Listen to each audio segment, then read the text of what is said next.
I've always been interested in animal ethology, but what about plants and insects? I first started off looking into insect life, but realized that not a lot of people knew anything about insects.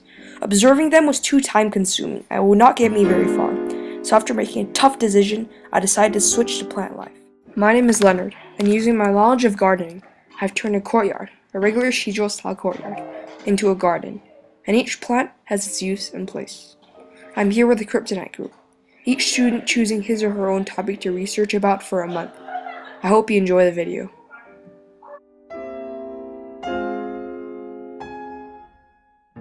So this is the garden I'll be using, and it's the garden of a typical Linden Center courtyard. And right now, I'll take you through a virtual tour of the garden. So let's start with this door over here. And if you take a look on your left, you will see a lot of flowers. One flower is the Dujuanhua, a flower that blooms during the spring seasons. Its vivid colors catch the eye of many visitors, and its sweet smell can be picked up from very far away. And its market price is about 10,000 RMB, which makes it a very popular choice among florists. And I would like to thank Mrs. Yang and Mrs. Yan for introducing me to this plant. You will also see a plant called the Lanhua, which is a plant that also blooms around the spring seasons. It is also a sign of wealth and richness, so it can be found in almost every garden in every courtyard here in Shizhou. And thank you, Mrs. Yan, for introducing me to this plant. So anyways, we'll be moving on, and next we will see in front of us on the two corners of the courtyard, we'll see two huge trees. It is known to the locals as the Juzi Shu, even though it's not actually juzi. Its tree bark can be used as a local Chinese medicine. It is supposed to help the digestive system and help cure any stomach problems. Mrs. Yang also gave me a brief description. Mrs. Yang is telling me that this tree is only found local to Xizhou, and that its fruits are similar to oranges but are not.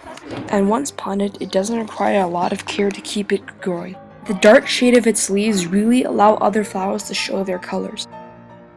And on the left and right of the Juzi Shu, you will see a flower called the Chahua. During my interviews with all the local contacts, I found out a lot of information about the Chahua.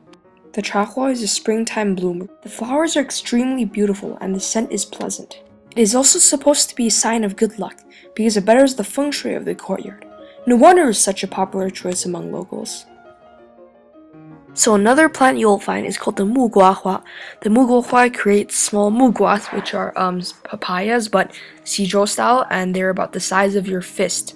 So all these are edible, and they're used in many dishes here in Xizhou. The flowers of the Muguahua are also very beautiful. They look very similar to roses, and also Chahua.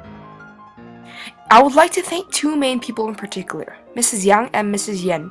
Without them, I would have never made it so far into my project. But designing this garden was a lot of fun. It was interesting and it really tested my knowledge about plants. But as the bus leaves Xizhou, I will look back and remember everything I learned in this village, and everyone who helped me on this journey. Thank you.